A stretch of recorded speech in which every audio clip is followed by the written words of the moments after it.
वैशाख शिवरात्रि शिव महापुराण की कथा कहती है, जैसे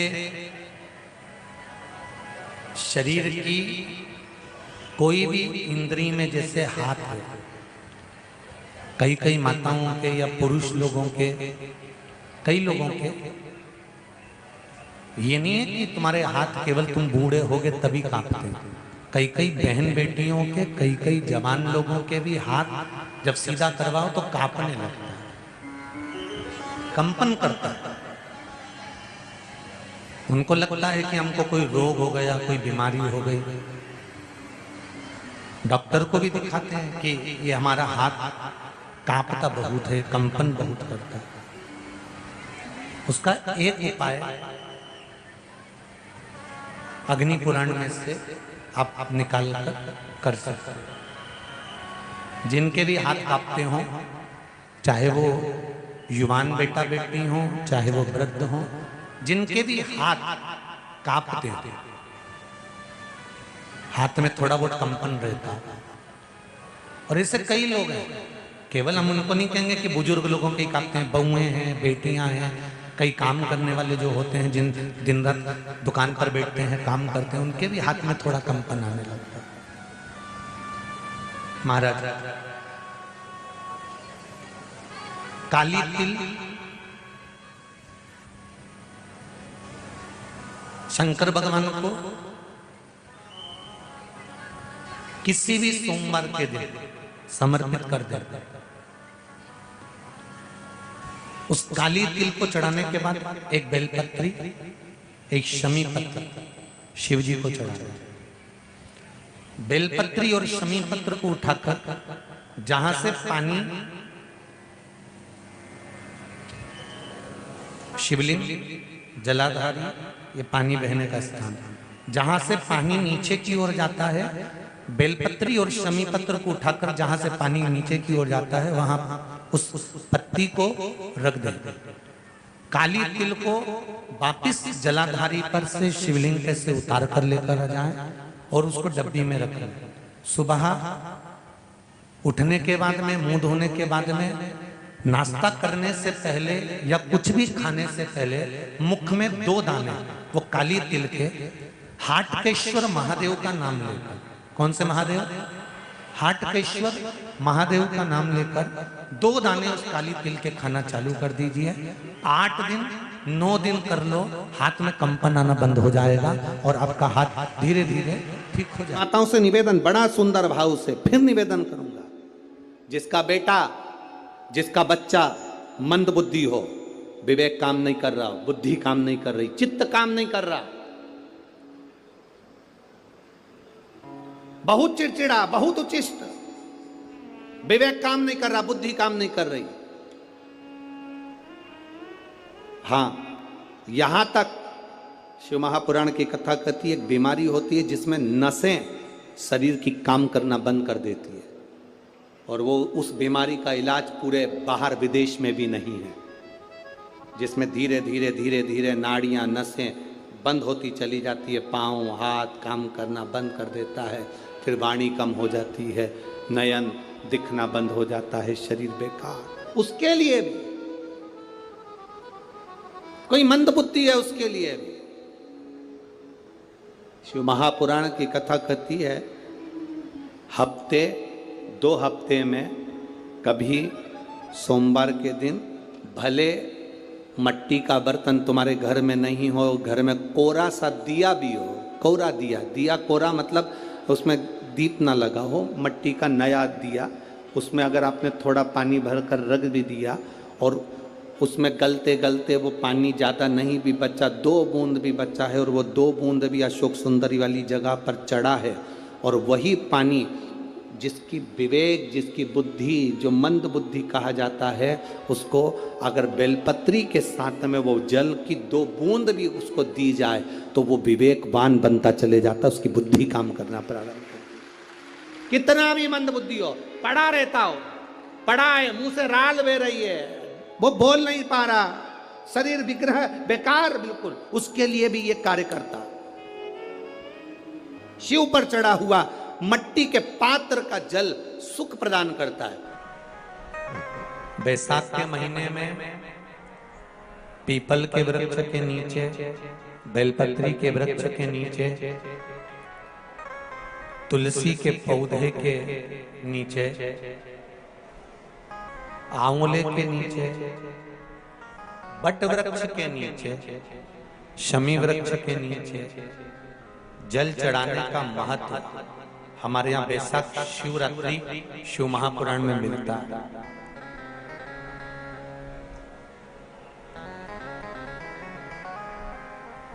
और जल की महत्वता क्या है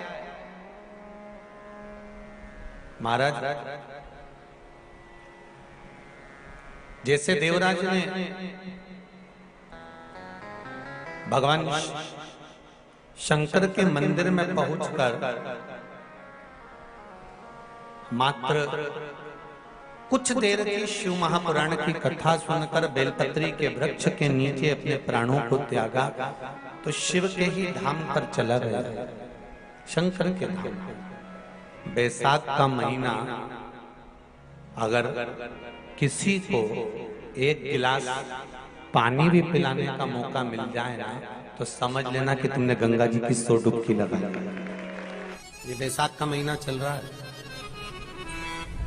बैसाख के महीने में मिट्टी के पात्र में जल रखा जाता है और मिट्टी के पात्र का जल शिव जी को समर्पित किया जाता है। बैसाख चरित्र स्कंद पुराण में उठाकर पढ़ना कि आखिर मिट्टी के पात्र का जल बैसाख के महीने में शंकर को क्यों चढ़ाया जाता है। अगर मिट्टी का पात्र भी नहीं हो, तुम्हारे घर में मटका हो, सुरई हो, वो भी नहीं हो, तो एक दिए में मिट्टी के पानी भर लो और वो पानी तांबे के कलश के अंदर जो पानी है उसमें मिला लो। पर मिट्टी का जल शिव जी को क्यों चढ़ाया जाता है? स्कंद पुराण के अंदर बैसाख महत्व में लिखा कि जो अधोगति में मर गया होता है, अचानक मर गया होता है, एक्सीडेंट में मर गया होता है, उसकी जीने की और तमन्ना थी, अचानक कोई बीमारी लग गई और मर गया, कोई बड़ी बीमारी लगने के कारण चला गया, उसको बहुत कुछ करना था पर मर गया। उसके लिए बैसाख महीने में शंकर भगवान को जब हम मिट्टी के पात्र का जल समर्पित करते हैं तो वो जीव तड़पता नहीं है, कहीं भटकता नहीं है। उसको गया में पितरों में मिलाया कि नहीं मिलाया, बद्र विशाल में ब्रह्म का पाली करी कि नहीं करी, कभी पिंडदान कभी तर्पण तिलांजलि हुई कि नहीं हुई, पर मिट्टी के पात्र का जल बैसाख महीने में शिव जी को चढ़ाया जाता है तो वो जीव कहीं पर भी हो उसकी मुक्ति हो जाती है, उसका मोक्ष हो जाता है। भले एक दिए, अगर आपके पास मिट्टी का मटका नहीं है, आपके पास मटका नहीं, सुराई नहीं, मटकी नहीं, मिट्टी का कोई पात्र नहीं, कोई कारवा नहीं, तो आप दिए के अंदर भी जल भरकर उसको तांबे के लोटे में मिलाकर शिव जी को चढ़ा सकते हो। बैसाख महीने में जिस नारी के गर्भ में बच्चा 1-2 महीने का, 4 महीने का किसी का गिर गया हो, बच्चा चले गया, 2 महीना, 4 महीना, 6 महीने का समाप्त हो, उसको चढ़ाना चाहिए बैसाख महीने में शिव को। बेलपत्री का फल, उसका जैसे गुर्दा, उसके अंदर का जो भाग होता है बेल का, वो गुर्दा,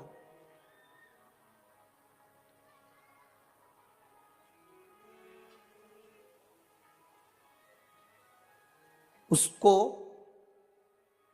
अग्नि में जलाकर उसकी भस्म तैयार कर कर छान कर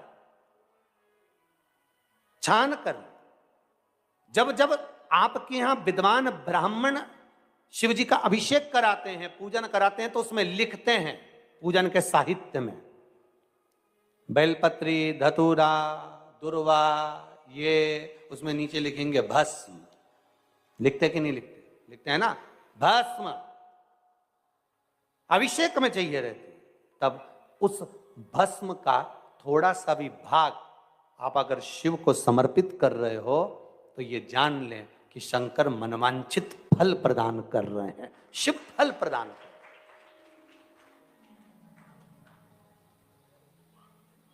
महाराज,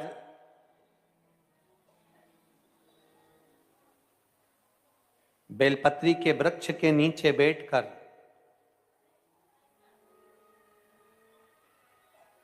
हाथ में एक बेलपत्र का पत्ता रखकर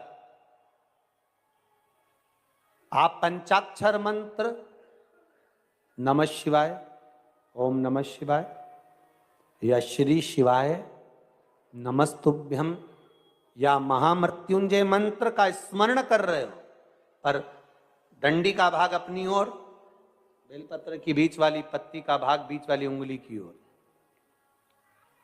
रखकर अगर आप स्मरण कर रहे हैं और अपनी कामना कर कर बेलपत्री के वृक्ष के नीचे बैठकर उस पत्ते को सम्मुख रखकर बाबा से विनय कर कर एकांत में उस बेलपत्री के वृक्ष की छांव में,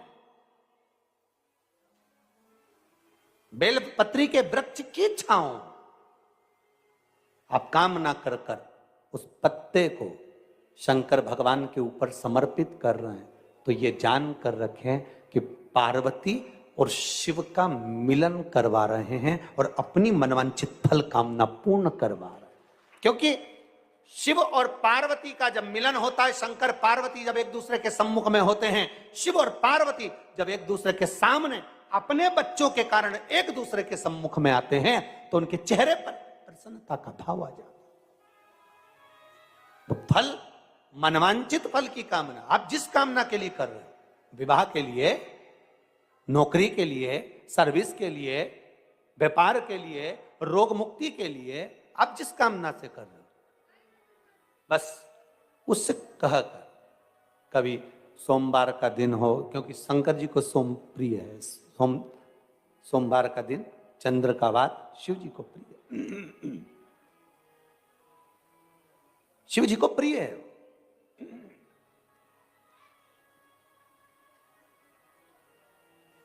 किसी ने पूछा, गुरुजी शिव जी की प्रियता चंद्र में? हां, क्योंकि चंद्र शीतल है, शंकर भगवान के कंठ पर विष है, शीतलता का भाव अच्छा लगता है।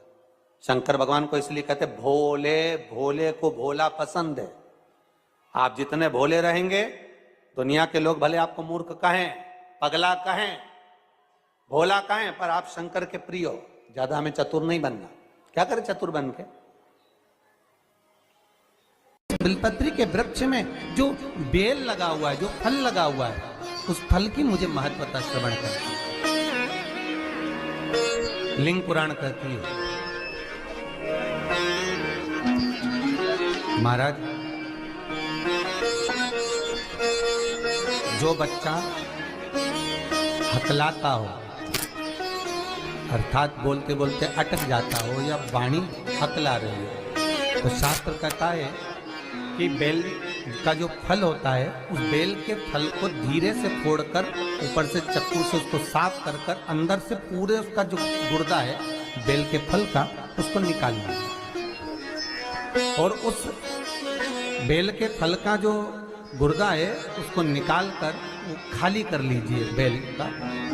महाराज सोमवार के सोमवार 5 सोमवार उसमें पानी भरकर भगवान शंकर को समर्पित करिए। एक पात्र, शिवलिंग में से जो जल नीचे गिरे उसके उधर पात्र को लगा लीजिए। महाराज समर्पित कर कर जल को झेल कर ले आइए। जो व्यक्ति वाणी से हकला रहा हो, उस व्यक्ति को वो जल भगवान शंकर का जो शिव महापुराण का मूल मंत्र है, श्री शिवाय नमस्तुभ्यम, उस मंत्र का जाप कराकर धीरे धीरे बुलवाते हुए उस पानी को पिलाना प्रारंभ कर दीजिए। केवल सोमवार को ही करना है और सोमवार को ही पिलाना, इसके सिवाय नहीं करना है। महाराज जैसे मंत्र बोलते जाए, श्री शिवाय नमस्तुभ्यम बोलते जाए और धीरे धीरे उसको पानी पिलाते जाए, श्री शिवाय नमस्तुभ्यम बोलते जाए और पानी पिलाते जाए। महाराज धीरे धीरे आप 5 सोमवार करोगे, उसकी वाणी में अटकना बंद हो जाएगा, धीरे धीरे उसकी वाणी श्रेष्ठता की ओर अग्रणी होगी। तो बीले की महत्वता भगवान लिंग पुराण के अंतर्गत वर्णन कर रहे हैं, भगवान शिव कह रहे हैं। स्कंद पुराण के अंतर्गत, लिंग पुराण के अंतर्गत, नर्मदा पुराण के अंतर्गत, शिव महापुराण के अंतर्गत कि जो बीला है, इस बीले की महत्वता, इस बीले का सुख क्या है। तो क्या कहा महाराज जी? भगवान शिव कहते हैं, अरे पार्वती 1000 अश्वमेध यज्ञ में अग्नि कुंड के अंदर पूर्ण आहुति पर जो गोला समर्पित किया जाता है और एक बेल, एक बीला बैसाख महीने में जो मुझे समर्पित कर देता है उसको 1000 अश्वमेध यज्ञ का पुण्य फल प्राप्त हो जाता है। मात्र एक बेल।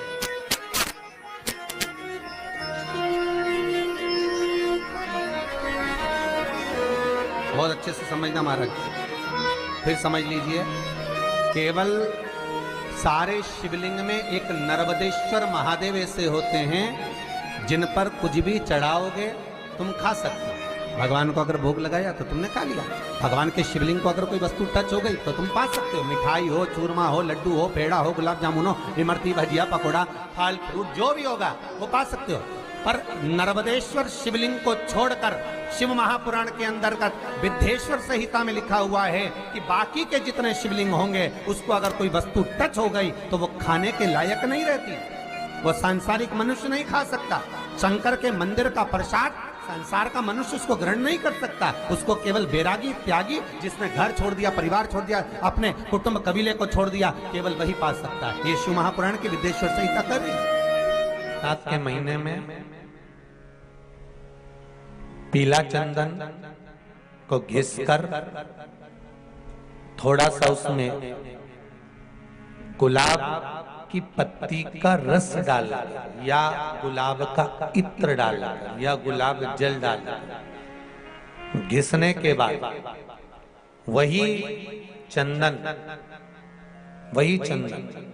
बेलपत्री के वृक्ष के नीचे त्रिपुंड लगाने पर उसी त्रिपुंड की उंगलियां शंकर भगवान की शिवलिंग पर लगाने, उसी उंगलियों को लाकर जो दमे का मरीज होता है जिसको थोड़ा चलने पर सांस फूल जाती हो, दम भर जाता हो, श्वास बहुत ऊंची नीची होती हो, दम भरा रहा हो, दम ऊपर नीचे हो रहा हो, तो उसके हृदय पक्ष स्थल पर लगा देने पर और एक कंठ के भाग में लगा देने पर महाराज, यही बैसाख के महीने में कर देने पर उसको फिर धीरे धीरे दम भरना बंद हो जाती है, श्वास का मरीज धीरे धीरे ठीक होने लगता है। ये दम के मरीज के लिए शंभु आप जब करोगे स्वयं स्वतः के लिए तो वो सुख आएगा। एक बात कहे तो जरा अच्छे से सुनना। बेटा अगर गलत मार्ग पर जा रहा है, बेटी अगर गलत मार्ग पर जा रही है, बच्चे अगर गलत मार्ग पर जा रहे हैं, घर का कोई सदस्य कहीं मदिरापान में, कहीं वेश्यावृत्ति में, कहीं जुए में, कहीं मांसाहार में, कहीं डब्बा में, कहीं आदि गलत मार्ग पर पड़ रहा है, जुआ खेलने बैठा है, पत्ते खेलने बैठा है, कुछ गलत काम करने बैठ रहा है और तुमको थोड़ी सी भी भनक लग जाए, थोड़ी सी भी भनक लग जाए कि ये व्यक्ति गलत मार्ग पर जा रहा है, समझना। और समझना क्या, प्रयास करना उसको सत्संग तक ले जाना, उसको कहीं कथा तक, सत्संग तक, मंदिर तक, देवालय तक, शंकर के दरवाजे तक लेकर जाने का प्रयास करें।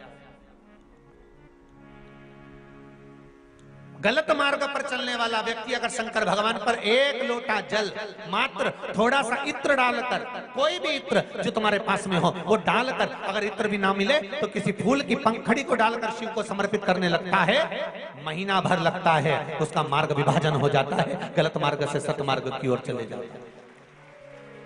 आप उसको शिव भक्ति में लगा दो, आप उसको शंकर की भक्ति में लगा दो, आप उसको शिव स्मरण में लगा दो, आप उसको शिव भक्ति की ओर लेकर चले जाए।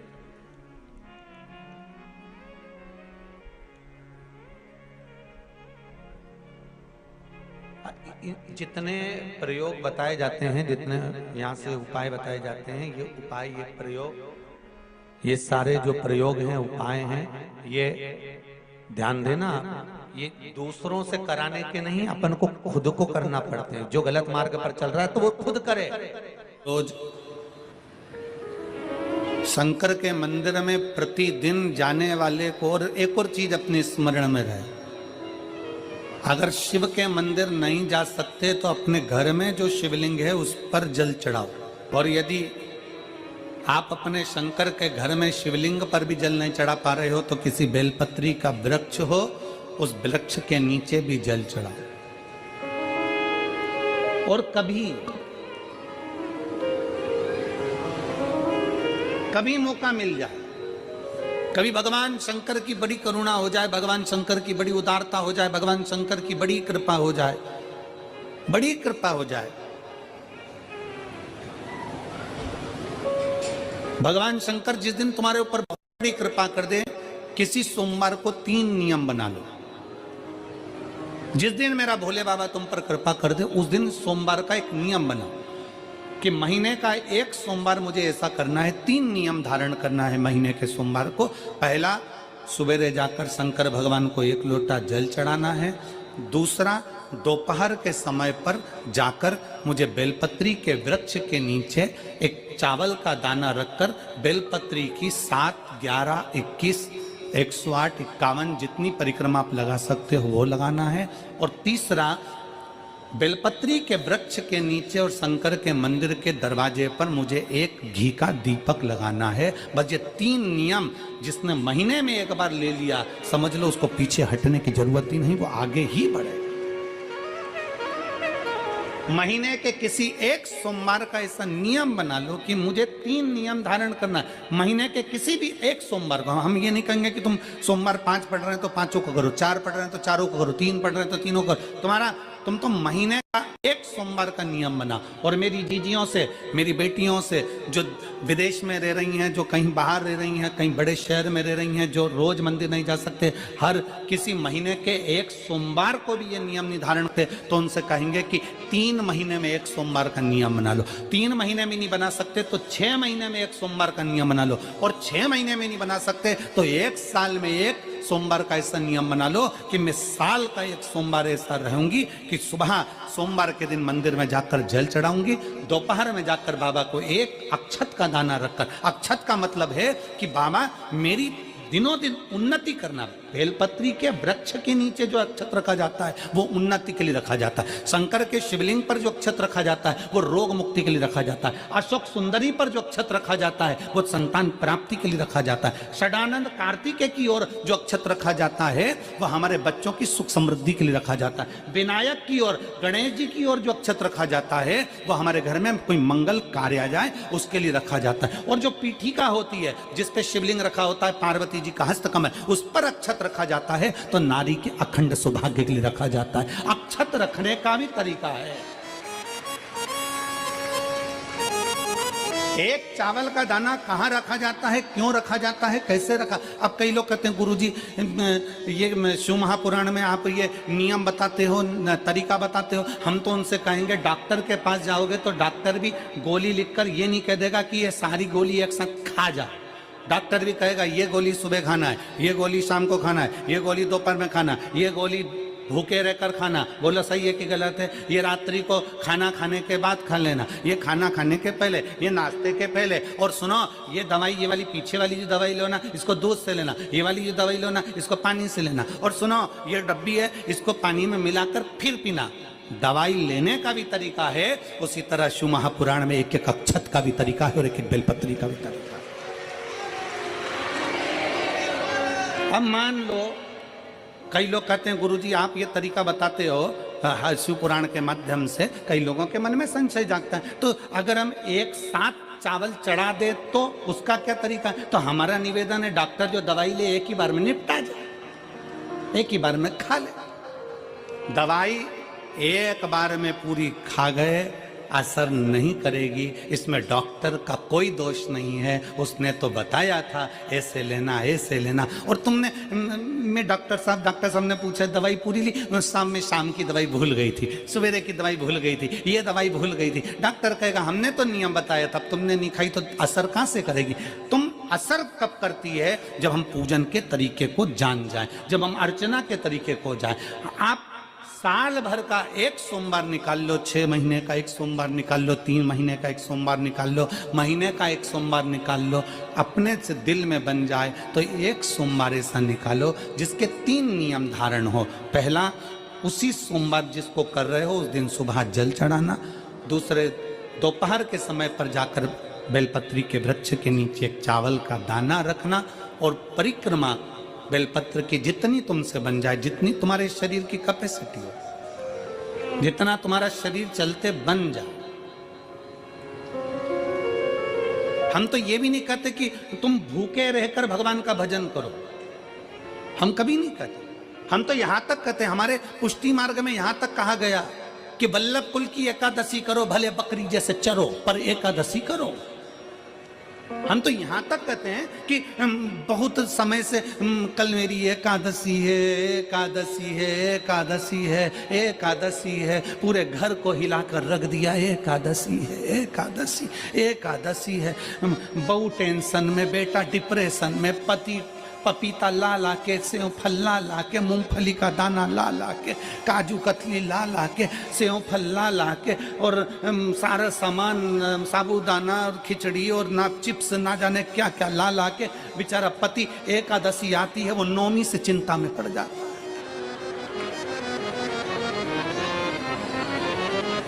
हम तो ये भी नहीं कहते कि तुम व्रत बहुत भारी करो, तुम व्रत उपास भी बहुत बहुत टेंशन वाला करो, ना ना ना।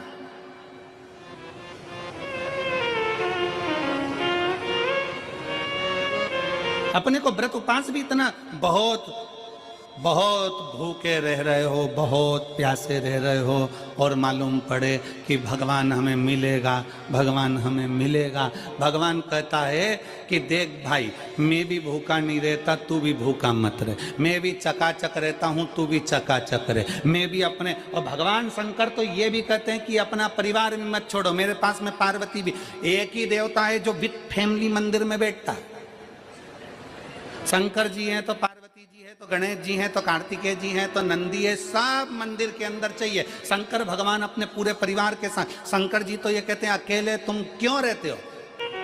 शिव जी की एक बात अपने ध्यान में रखना, कितनी सुंदर बात है शंकर भगवान की, बहुत ध्यान में रखिएगा। आप जौहरी नहीं हो, हीरे को नहीं परख सकते। हम भी जौहरी नहीं है, हम हीरा को नहीं समझ सकते। पर भगवान शंकर ने पृथ्वी पर जिसको जन्म दिया उसको जौहरी बनाकर पैदा किया है, उसको जौहरी बनाकर भेजा है कि आप भले हीरा को न समझो चलेगा, पर अपने नजदीक में कोई दुखी है तो उसकी पीड़ा को जरूर समझना। भगवान शंकर कहते हैं उसकी पीड़ा का स्मरण रखना।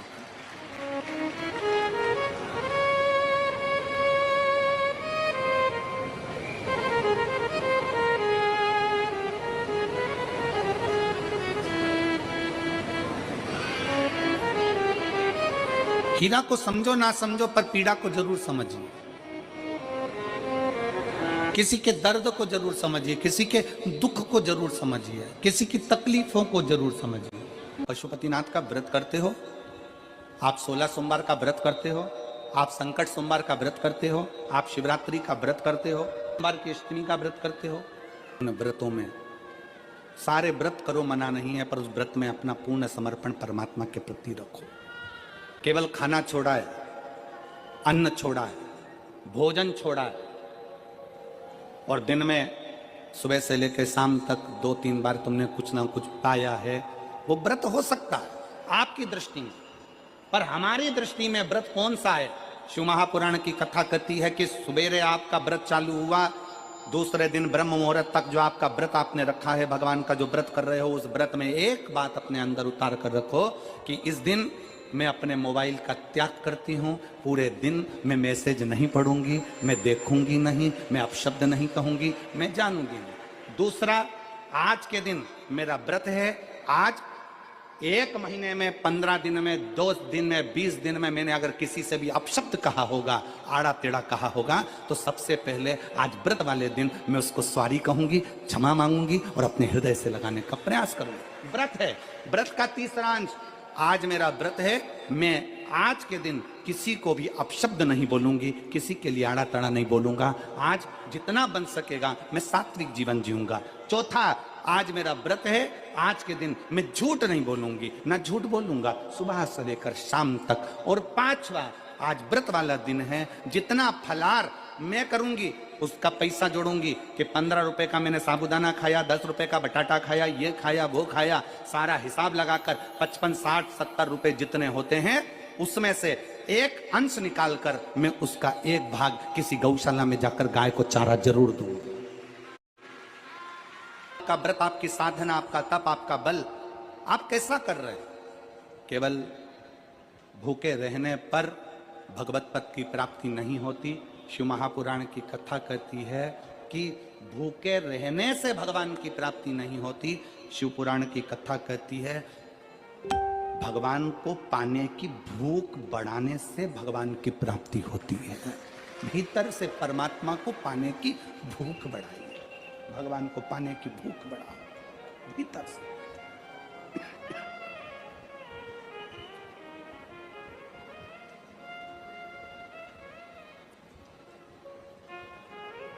व्रत करो मना नहीं, तप करो मना नहीं, साधना करो मना नहीं, पर उस तप साधना में व्रत में परमात्मा को पाने की ललकता हो आपके भीतर, भगवान को पाने की ललकता हो आपके भीतर, भगवत पद को पाने की ललकता हो आपके भीतर, तो भगवान है। महापुराण की कथा एक बड़ी सुंदर बात कहती है, व्रत आप करते हो, उपास आप करते हो, नियम आप लेते हो, पूरा किसको करना पड़ता है? तुम्हें नहीं। व्रत आप करते हो, उपास आप करते हो, नियम आप लेते हो और पूरा देवदिन करते हैं, भगवान शंकर करते हो। बस इतना जरूर याद रखें कि जैसे कुछ प्राप्त हो भी गया तो शिव को धन्यवाद देकर शंकर के दरवाजे पर जाते रहना, यह हमारा कर्तव्य है।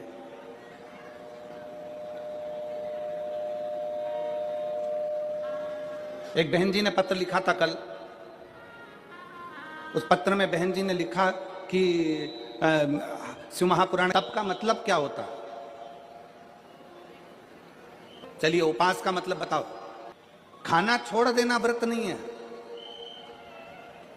दूसरे का धन छुड़ाकर खाना छोड़ देना व्रत है। शिक्षा दे देना, किसी को चिकित्सा की जरूरत है उसकी चिकित्सा में थोड़ा सा धन लगा देना, कोई रोते हुए के आंख के आंसुओं को पोंछ देना, किसी के दुख में खड़े होकर उसको खुशियां प्रदान कर देना, ये दुनिया का सबसे बड़ा व्रत है, सबसे बड़ी साधना, सबसे बड़ा तो मन साफ है तो सारी गलतियां माफ है, और अगर मन ही साफ नहीं है तो गलती कौन माफ करेगा भाई? हम भी तो अपनी जिंदगी में एक नियम बना सकते हैं कि मैं श्री शिवाय नमस्तुभ्यम का जाप करूंगी, मेरी कॉलोनी में कोई शंकर जी का मंदिर है, हम 5-10 महिलाएं प्रत्येक सोमवार को 10 मिनट बैठेंगी, शाम के समय प्रदोष काल में 6 बजे 6:30 बजे बैठेंगे, 6:45 बजे 15 मिनट बाद उठ जाएंगे, श्री शिवाय नमस्तुभ्यम का जाप करेंगे, शंकर जी को भोग लगाएंगे। अगर एक हफ्ते में 5 सोमवार पड़ते हैं तो 5 महिलाएं अपना नियम बना ले कि आज का प्रसाद थोड़ा सा, कुछ भी शक्कर, खड़ी शक्कर, कुछ भी मैं लेके आऊंगी, माँ भोग लगाएंगे, अपन 5 मिलकर श्री शिवाय नमस्तुभ्यम जपेंगे, प्रसाद बांट देंगे, अपने घर चले जाएंगे। ज्यादा ढोंग प्रपंच नहीं, दिखावा नहीं, कोई एक नियम। हमारे नजदीक में शंकर जी का मंदिर है, हफ्ते में एक बार नियम बनाएंगे, उस मंदिर में सफाई करेंगे, हफ्ते में एक बार नियम बनाएंगे, अपने नजदीक के शंकर के मंदिर को साफ करेंगे, क्लीन करेंगे। एक नियम अपने अंदर बनाओ शिव के प्रति।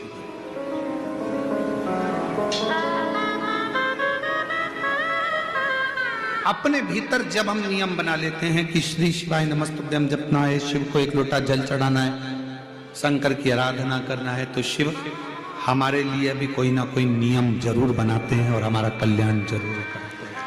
एक नियम बना, इस कथा को सुना तुम्हारे पति को फल प्राप्त हो।